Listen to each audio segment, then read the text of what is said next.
Welcome to 108 Contemporary. We're hosting the FIBERWORKS 2024 exhibition, which is a juried selection of works made by talented craftspeople from all over Oklahoma. Fiber is a broad term, covering everything from paper to wool to thread, and fiber work includes techniques like embroidery, weaving, quilting, sewing, embellishing, macrame, basketry, beadwork, knitting, and crochet, and felting. We're going to take some inspiration from the yarn work, especially this piece, Hanging Vines by artist Mary Thornton, to make ourselves a coaster with the coiled basketry technique. Follow along.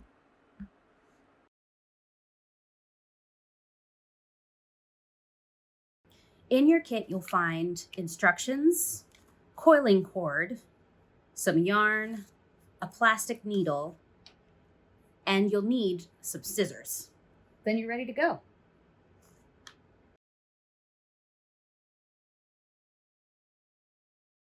Before we do anything else, let's get our materials ready. Working with this whole bundle of yarn would just get way too tangled and unwieldy for me, so I'm going to cut a smaller length. I like to use my fingertip to my opposite shoulder as a guide, my middle finger on my right hand to my left shoulder in this case.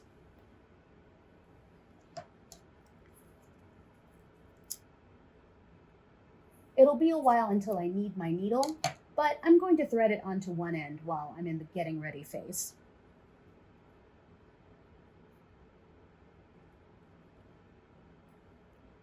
Lastly, I'm going to cut my cord at an angle. This will help when I'm trying to hide the bulky end in a couple of steps.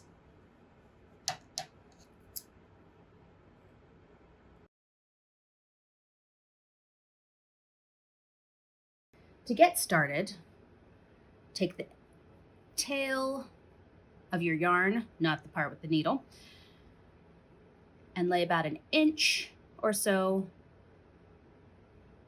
running the opposite direction of the cord and the angled tip you just cut. We're going to hide this tail by wrapping our yarn around it as we go.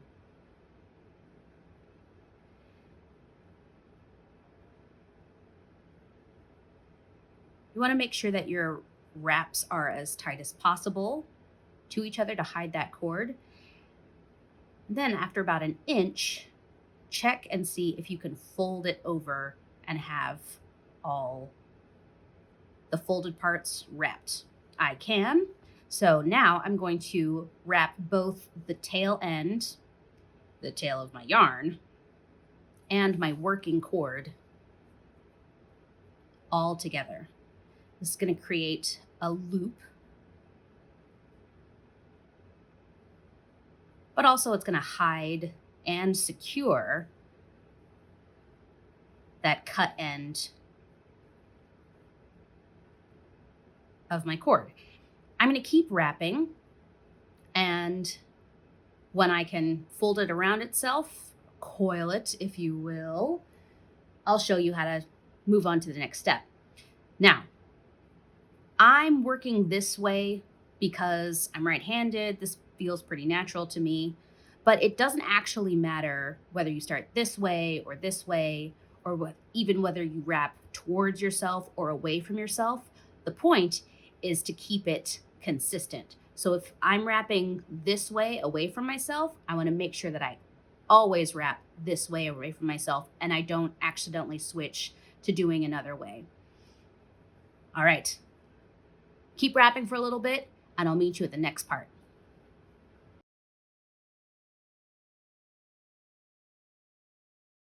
I keep wrapping yarn until I can coil the wrapped section around itself one time. To keep this coil in place, I'm going to grab the needle that I so helpfully threaded earlier, and instead of wrapping the cord, I'm going to sew into the starting line below, right through that little loop we made by folding the cord. Here's where you want to make sure that you're sewing in the same direction as you've been wrapping. I usually wrap away from myself, so my needle is going to go from back to front each time I stitch.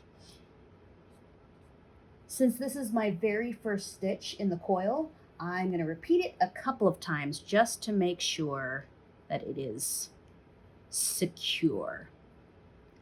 If you've watched our other craft kit tutorials, you know I enjoy a secure craft. Then I can continue wrapping my yarn and putting a stitch through the row below every so often. How often? I hear you crying to the heavens. I answer your call. If you want to count, then sew through the row below every 3, 4, or 5 wraps. If you just want to go by vibes and feelings, then the guideline is often enough for it to look evenly spaced, but still feel secure. If you ever need to unwrap or pick out your stitches, it's very easy to do.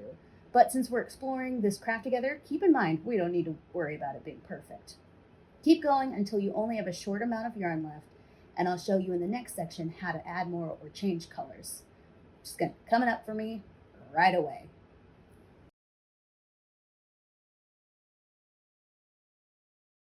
Adding yarn and changing colors couldn't be easier. This is called splicing. When you're getting close to the end of your working yarn, place the tail of the new yarn along the cord, just like we did to get started.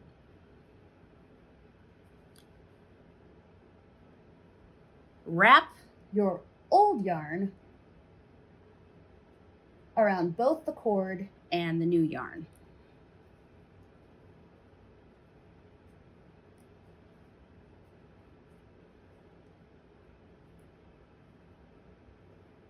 Make sure you have enough of the working yarn to stitch at least once through the row below.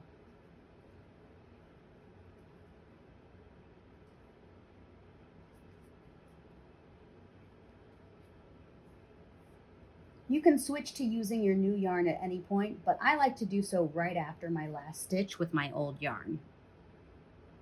We're going to finish the splice by wrapping our new yarn around the old tail.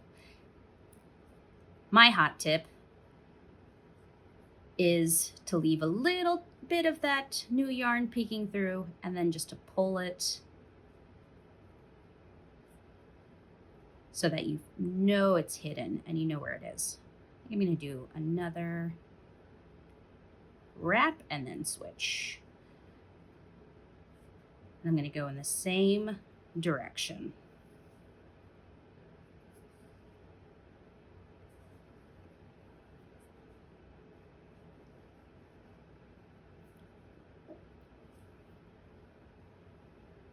And now I'm ready to stitch again.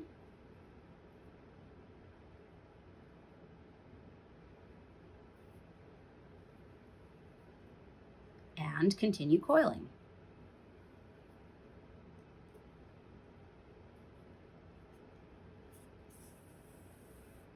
This works for adding on new yarn in the same color, switching colors. So with the colors that are in your kit, or perhaps yarn that you already had on hand, you can create patterns in your coiled coaster. All right, I'm going to keep going until I only have about this much cord left, and then I'll show you how to finish off. I'll meet you there.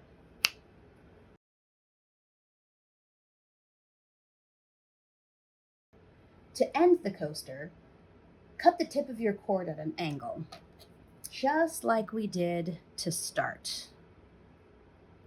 Make it a nice long taper.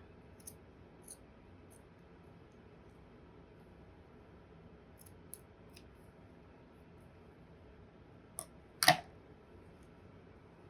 going to keep wrapping and stitching until just before the tapered end of my cord.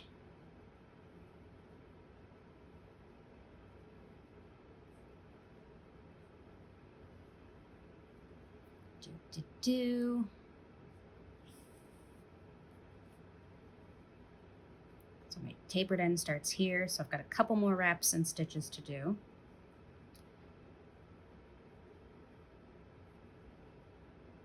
All right, now instead of wrapping and stitching, I'm going to switch to just stitching.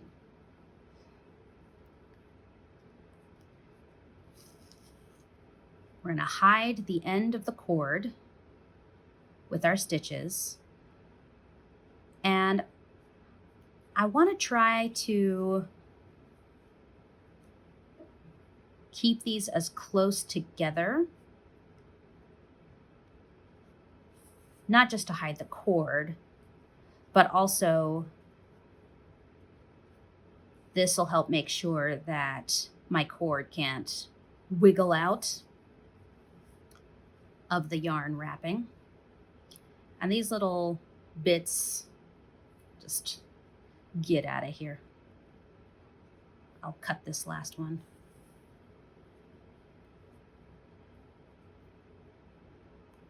I'm wrapping and stitching and stitching and stitching.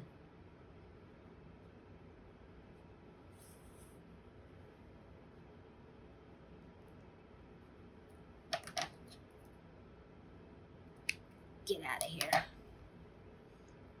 Scram. And maybe 2 more stitches, and then I will be good to go.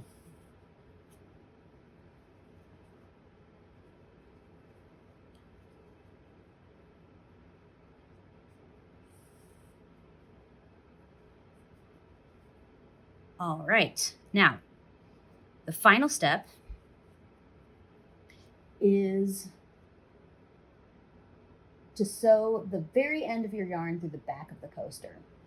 I like to go in kind of a zigzag pattern. So I'm going to go through this top row. And since it's on the back, I don't mind if I accidentally pierce through any of the yarn, whereas I would try to avoid that going the other way. But yeah, this zigzag pattern is going to help make sure that it's a little bit more, say it with me, secure. And then I'm going to do one more pass. Get in there. Here.